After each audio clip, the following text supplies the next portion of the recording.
औज़ुबिल्लाहिमिनश्शैतानिर्रजीम बिस्मिल्लाहिर्रहमानिर्रहीम रब्बी यस्सिर वला तुअस्सिर वतम्मिमिल खैर व बिका नस्तईन आमीन या इलाही आमीन रब्बी ज़िदनी इल्मा रब्बी ज़िदनी इल्मा रब्बी ज़िदनी इल्मा। नाज़रीन, आज हमारा जो टॉपिक होगा वो होगा फ्रैंकलिन डी रूज़वेल्ट, एफडीआर इन्हें कहा जाता है। इसके अंदर हम मेजर इनकी ना दो से तीन चीज़ें देखेंगे, तीन एंगल से इनको हम देखेंगे। पहला ग्रेट डिप्रेशन, उसके बाद उसको रिजॉल्व करने के लिए न्यू डील, और तीसरा वर्ल्ड वार 2। ठीक है, इन तीन तनाज़र के अंदर इनको हम देखेंगे। ये मेरा फेवरेट तीन लीडर था when it comes to United States of America और history of United States of America. दो लीडर्स थे जिनकी ओवरऑल मैं पर्सनैलिटीज से बहुत ज़्यादा इम्प्रेस हुआ। फर्स्ट जो था अब्राहम लिंकन। ठीक है, उनके अंदर जो उनकी पर्सनैलिटीज़ थी, इन असेंस के उन्होंने जिस तरीके से चीज़ों को हैंडल किया सिविल वार के दौरान, वो कमाल का था, एक्सट्रीम लेवल का कमाल। ठीक है, उन्होंने उनकी सबसे बड़ी जो एक मेजर अचीवमेंट थी वो ये थी कि उन्होंने सिविल वॉर के दौरान ब्रिटिश और फ्रांस, वो जो मेजर पावर्स थी जो कि उस टाइम कमजोरियां ढूंढा करती थी, उनको इंटरवीन नहीं करने दिया। हम अगर आज पाकिस्तान को देख लें ना, तो पाकिस्तान अपने वर्स्ट तरीन या बेस्ट तरीन क्राइसिस के अंदर, सॉरी बेस्ट तरीन सिचुएशन के अंदर भी इंडिया को पाकिस्तान के अंदर इन्वॉल्व करने से नहीं रोक सका। ठीक है, आजकल के दौर के अंदर तो वैसे भी बहुत ज्यादा मुश्किल है। बहरहाल उस टाइम लिंकन ने, ये उसकी बहुत बड़ी डिप्लोमेसी थी कि उसने दो मेजर पावर्स को अपने मुल्क के अंदर इंटरवीन ही नहीं करने दिया, पहला। और उसकी इस हॉबी की वजह से ना मैं उसका बहुत बड़ा फैन हूँ। सेकेंडली, वो उनकी जो स्पीकिंग स्किल्स थी, वो हर बंदे को बहुत अच्छे तरीके से कन्विंस कर दिया करते थे।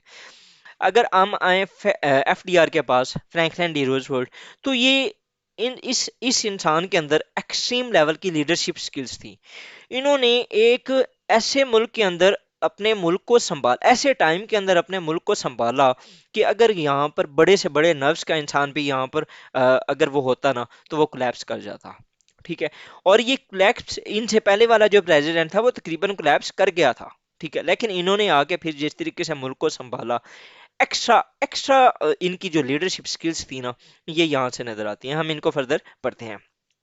The only thing we have to fear is the fear itself, ये उसके अल्फाज थे।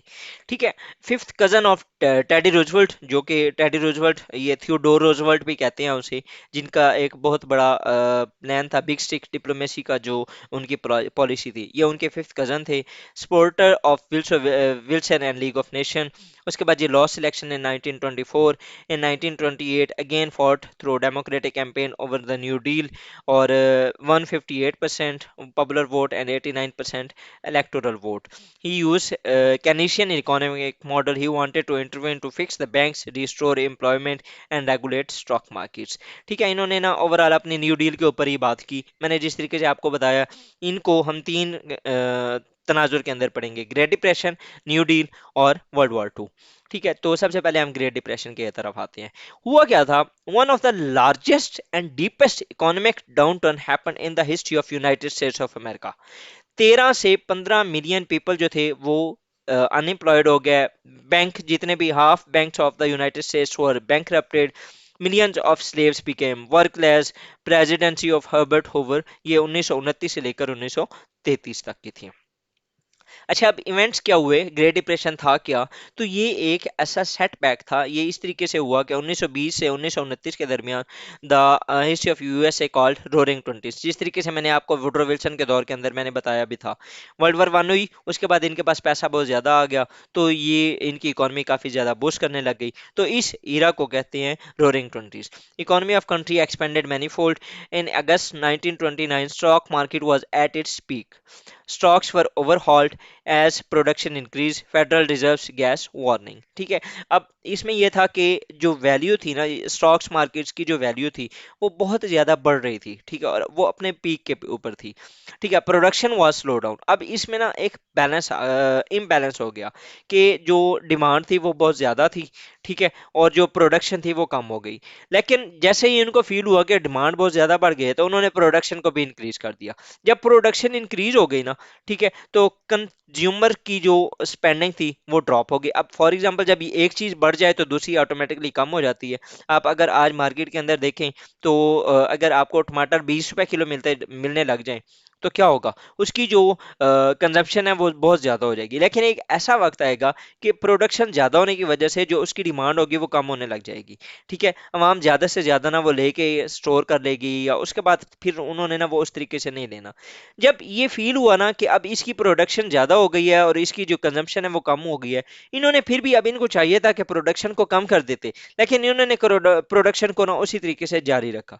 जब वो जारी रखा, लोगों के पास जो पैसे थे वो उस तरीके से नहीं थे कि वो ले सकते। ठीक है, तो हुआ क्या, stock prices were still high on October 24, 1929 the wall street crashed. ठीक है, और the day was termed as a black Thursday. 12.9 million shares traded of $13 billion worth which withdrew.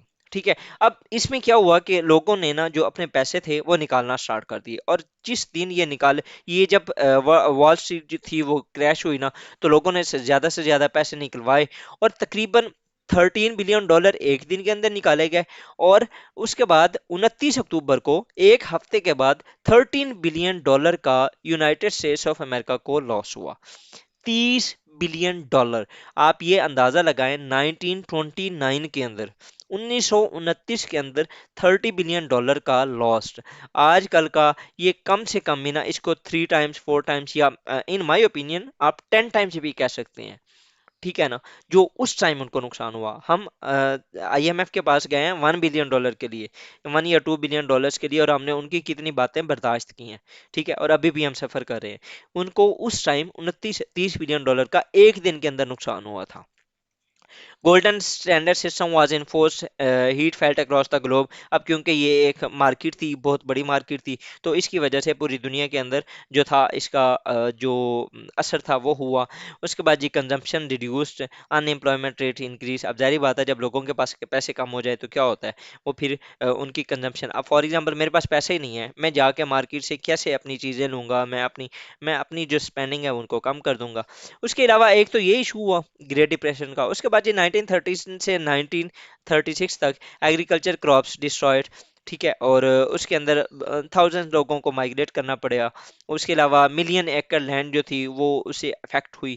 It cause migration from rural to urban. ये एक ना उस time famine type एक incident हुआ था। डस्ट बाउल ओक्लाहोमा इसे कहते हैं, मिसिसिपी ड्राउट इसे कहते हैं, stop kitchen from those, sorry soup kitchen for those who were nothing to eat. ये उस टाइम ना गवर्नमेंट की तरफ से कुछ पॉलिसीज अपनाई गई थी। अब इसकी काजेज क्या थी ग्रेट डिप्रेशन की ना, काजेज अगर फॉर एग्जांपल हम देखें, तो उसके अंदर सबसे पहले over production of the agriculture. ठीक है, मार्केट के अंदर क्योंकि पैसे ज़्यादा थे, लोग ज़्यादा से ज़्यादा खरीद रहे थे, तो उन्होंने ना एग्रीकल्चर जो था, ये आपको पता है 3 मंथ्स या 6 मंथ के स्पैन के ऊपर होती है जो प्रोडक्शन होती है। तो उन्होंने ना जो फार्मिंग थी उसके अंदर मॉडर्न टेक्निक्स अपनाई, और उन्होंने प्रोडक्शन अपनी इंक्रीज कर दी। लेकिन जब डिमांड जो थी वो कम हुई, तो उन्होंने उस जो डिमांड के तहत वो बैलेंस ना कर पाए, जिसकी वजह से जो फार्मर्स थे वो अंडर डेट चले गए। उसके बाद ये income inequality, top 1% of American income increase by 75% and 90% enjoyed only 9%। मतलब कि 1% जो लोग होता था उनकी जो इनकम थी वो इंक्रीज होती थी 75% की, और जो 90% होते थे उनकी सिर्फ 9% इंक्रीज होती थी। तो इनकम इनक्वालिटी बहुत ज़्यादा थी, रिच गैप बहुत ज़्यादा था, रिच पुअर गैप बहुत ज़्यादा था। Investors confidence went downward and savings were loss, banks become bankrupted. ये जो ग्रेट डिप्रेशन के अंदर वो जो वॉल स्ट्रीट क्रैश हुई थी। उसके बाद ये flawed policies of the bank, credit sources dried up and loans to rise investments. उन्होंने लोन्स देते रहे, लेकिन उनके पास पहले से पैसे देने के लिए कुछ पैसे थे ही नहीं। उसके बाद ये यूरोपियन रिसेशन, इसमें क्या था, world one footprints felt in Europe, Europe was debt ridden. अब फॉर एग्जांपल आप ये देखें कि जो यूएस के ज़्यादातर जो ट्रेड पार्टनर्स थे वो यूरोप था, और यूरोप के अंदर क्या हुआ था कि वर्ल्ड वॉर 1 हो गई थी, तो वर्ल्ड वॉर 1 की वजह से वो ऑलरेडी डेट के अंदर थे। ठीक है, वो पैसे कुछ दे नहीं सकते थे, या वो कुछ चीज़ें खरीद नहीं सकते थे, उन्होंने जो यूनाइटेड स्टेट्स ऑफ अमेरिका को पहले पैसे देने थे। ठीक है, तो उसकी वजह से उनकी जो कंजम्पशन पावर थी वो भी कम थी, तो इधर से प्रोडक्शन तो इंक्रीज हो रही थी हमारी। तो जब ये प्रोडक्शन इंक्रीज हो रही थी, आगे से कंजम्पशन कम हो गई, एक इम्बैलेंस हुआ, जिसकी वजह से रिसेशन आ गया। उसके बाद ये होवर्स लेसर फेयर इकॉनमी हम ऑलरेडी पढ़ चुके हैं। इसके अंदर जो गवर्नमेंट होती है वो फ्री हैंड दे देती है, तो उसने इंटरवीन करने की कोशिश ना की, जिसकी वजह से जो चीज़ें थी वो वर्ष से वर्ष तरीन होती गई। Gold standard, lack of flexible monetary policy was also the biggest issue at that time. उसके बाद ये इकोनॉमिक फ्लॉज अगर देखें तो workers could not sustain the growth as their purchasing power was not increasing. High tariffs थे 1922 के अंदर। उसके अलावा और भी ये जो इकोनॉमिक पॉलिसी थी उन्होंने बहुत ज़्यादा इश्यूज क्रिएट किया। अब इसकी इम्प्लीकेशंस अगर हम देखें तो उसमें क्या था कि लोग बहुत ज़्यादा होमलेसनेस हो गई। ठीक है, लोग अपने घरों को छोड़ गए, छोड़े कैसे कि उनके वैसे ही लॉस हो गई, क्योंकि वहाँ पर तो ज़्यादातर इंश्योरेंस वाला प्रोसेस चल रहा होता है और वो गवर्नमेंट को प्रॉपर पे कर रहे होते हैं फॉर देयर हाउसेस। तो वो बहुत ज़्यादा कम हो गया, लोग बेघर हो गए। Unemployment 70 lakh people were fired, downsizing increase हो गई। उसके बाद ये भूख बहुत ज़्यादा बढ़ गई थी, मैस माइग्रेशन हुई, 600,000 पीपल जो थे उन्होंने माइग्रेट किया to get jobs. Tax rates बहुत ज़्यादा इंक्रीज हो गया, ये 25% से इंक्रीज हुए और 19 तक पहुंच गए। In 1963 the tax rate came to 70%। ठीक है, तो टैक्स रेट बहुत ज़्यादा हो गया for to increase the exchequer. उसके बाद ये banks bankruptcy, 900 banks were close due to bankruptcy. 900 bank का जो है वो बैंकरप्ट होना कोई छोटी बात नहीं थी। जीडीपी जो थी वो 33% जो थी यूनाइटेड स्टेट्स ऑफ अमेरिका की, वो ड्रॉप हो गई थी। अब हूवर जो उस टाइम के प्रेसिडेंट थे, ये 1929 के अंदर आया, तो 1929 से 1933 तक जो थे प्रेसिडेंट वो हर्बर्ट हूवर थे। तो उन्होंने क्या किया, उन्होंने इमरजेंसी रिलीफ एक्ट किया। He met businessman and advise them not to downsize people. उसके बाद ये होम लोन बैंक एक्ट, इन्होंने कहा कि banks prohibited from the closures. उन्होंने ना बैंकों को कहा कि आपने लोगों के घर खाली नहीं करवाने जब तक हालात ठीक नहीं हो जाते। और इमरजेंसी रिलीफ के लिए उन्होंने बिजनेसमैन और जितने भी उस टाइम के टॉप एलीट थी उनके साथ उसने मशवरे किए, और उन्होंने कहा कि आपने ना लोगों को भी डाउन साइज नहीं करना, थोड़ा सा हम आपको सपोर्ट करेंगे, आप थोड़ी देर वेट करें।